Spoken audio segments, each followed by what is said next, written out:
Many Canadians miss out on thousands of dollars on their tax return that they could claim to lower their tax bill legally. Hi, my name is Janine Rogan. I'm a financial educator, CPA, and author of the book, The Pink Tax, and I'm here to educate women to invest and build their wealth so that they can live their richest lives. So today I'm here to give you a master list of all of the deductions and credits that you can legally claim this year to lower your tax bill. A quick note first, the difference between a deduction and a credit. A deduction lowers your taxable income directly, whereas a credit is something that you add up and you apply a certain percentage to, and it lowers your taxes payable. A deduction looks like an RRSP or a first-time home savings contribution, and a credit is something like medical expenses or the digital news subscription, which was actually removed in 2025, so you can't claim that anymore. So the first category we're diving into is registered accounts. Now, I mentioned this a bit before, but the RRSP and the first-time home savings accounts are two great options for lowering your tax bill. The amount that you can contribute to your RRSP is 18% of your earned income up to an annual max. Now, you don't have to contribute this total amount of money, but any contribution that you make in the year and up to 60 days after the year ends, you can use as a deduction on your tax return. Now, this directly lowers your taxable income, which in turn means that you're going to pay less tax. It is worth noting that you don't have to use your deductions in the year that you make those contributions. You can actually carry them forward. And sometimes this makes sense if you're in a really low income earning year and you want to save those deductions until you're actually in a year where you're earning more money and you're in a higher tax bracket, because those end up being worth more. So they are based on what tax bracket you're in. And so if you're in the highest tax bracket, that $1,000 contribution is going to be worth a lot more than if you are in the first tax bracket. Now, the first-time home savings account is another great option for Canadians, and you can contribute up to $8,000 per year to a maximum lifetime contribution of $40,000. And these contributions you're able to, again, deduct from your taxable income on your tax return. What's great about this account is that if you invest inside of the first-time home savings account, the income and growth that you generate is tax-free, similar to the TFSA. The second category that we're going to look at is employment and remote work. Work from home rules have changed. You do need your employer to sign the form T2200 for you to be able to claim home office expenses. Also, the flat rate method from COVID is gone. You do need to use the detailed method and calculate the square footage in your house and all of the expenses that pertain to your home ownership. So you can claim things like rent, utilities, internet, and all of this is prorated based on the amount of space that you use in your home for your home office. Union dues and professional fees are another good thing to consider. Many employers will include union dues on your T4, so you may not have to worry about that. But if you pay to be part of a professional association and your employer does not reimburse it, you can claim that on your tax return. So things like CPA dues or engineering dues or even being part of the Nurses Association definitely counts towards your tax return. And lastly, if you're in the trades and you use and purchase your own tools, you can claim up to $1,000 in 2025 for a deduction on your tax return. The next category that we're going to look at is family and medical. Childcare expenses cost honestly an arm and a leg, and you can deduct these on your tax return. You can claim $8,000 for children under 7 and up to $5,000 a year for kids age 7 to 16. This is going to include things like daycare, after school care, summer camps, so make sure that you're getting receipts for all of these things. Medical expenses are another big one for individuals, but remember, you can't claim medical expenses that your insurance covers. So you're going to want to get a printout of all of the expenses that you paid for out of pocket or track them during the year.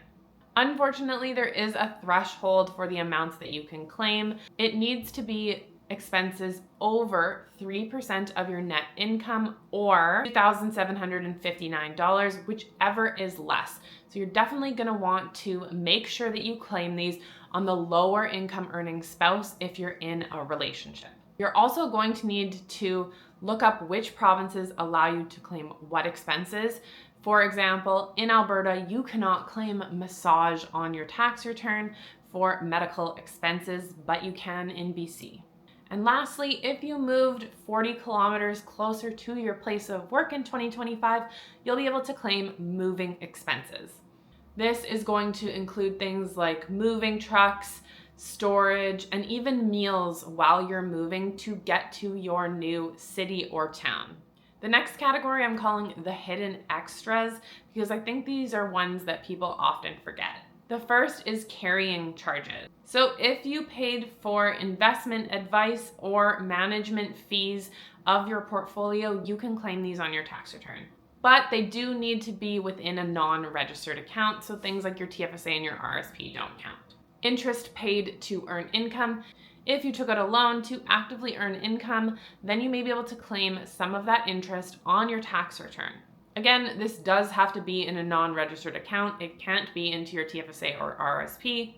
And we always want to be careful when it comes to borrowing money to invest because obviously if that investment does poorly, we are still going to owe the principal and the interest on that investment. Support payments, if your alimony payments are structured in a way that are tax deductible, and you should speak to a tax lawyer about that, then you may be able to claim them on your tax return. And on the other side of that, if you paid legal fees to collect that child support from a former spouse, then those can also be considered tax deductible. A note and word of caution, you cannot claim legal fees for just getting divorced. It needs to be to establish or collect that child support. Lastly, donations. Donations in Canada will give you a credit on your tax return if they're made to a registered charity. You'll get 15% on the first $200 you donate, and depending on what tax bracket you're in, it can jump to either 29 or 33% on any donations made after that. So it is really important to pool those donations so that you're above that $200 mark and you want to be claiming these on your higher income earning spouse. The next category we're going to look at is for students. Of tuition in 2025, you may be eligible to claim some of this on your tax return.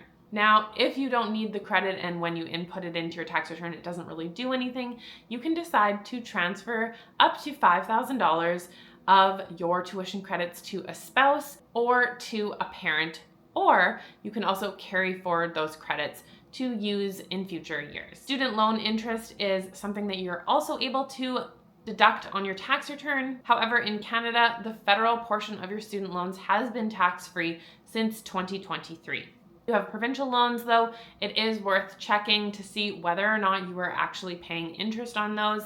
And if you are, you absolutely can claim the interest on that. You can actually look back up to 5 years if you've missed including that on your tax return. The last category that we're going to look at are some more refundable credits that you might consider if you're in these very specific circumstances in 2025. The first is the Multigenerational Home Renovation Credit. If you built a secondary suite for someone that is either a senior or has a disability, you may be eligible for this credit.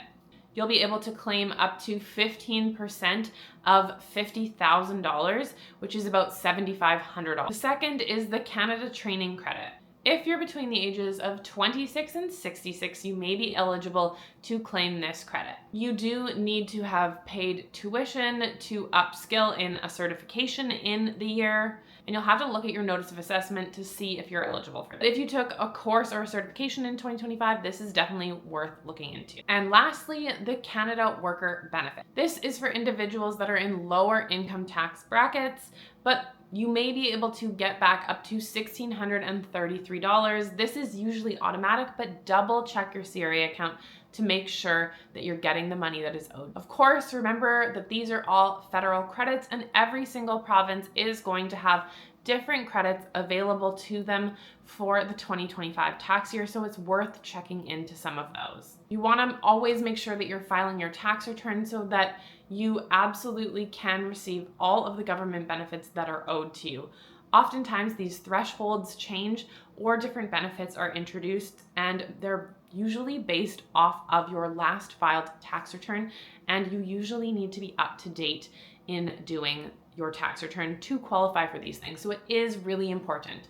Also, it's important to note that some of these credits and deductions you can actually carry forward into future years. So we want to make sure that we're accumulating them so that we can do that in years when we're in higher income tax brackets. Now, this year, if you are a lower income individual, you may actually get your tax return filed automatically for you by the government if it is a very straightforward return. Don't get me started on return-free filing. I think it should be available for everyone, but it is good to see that this is a step in the right direction because we want to make sure that low-income individuals are able to get the benefits that they're entitled to. Always make sure you're double checking your tax return and walking through it to make sure that you're claiming everything that you possibly can so that you can lower your tax bill and keep more money in your pocket. If you do have any questions about your 2025 tax return, please feel free to drop them in the comment section below, and make sure that you like and subscribe to my channel, and I will see you next time.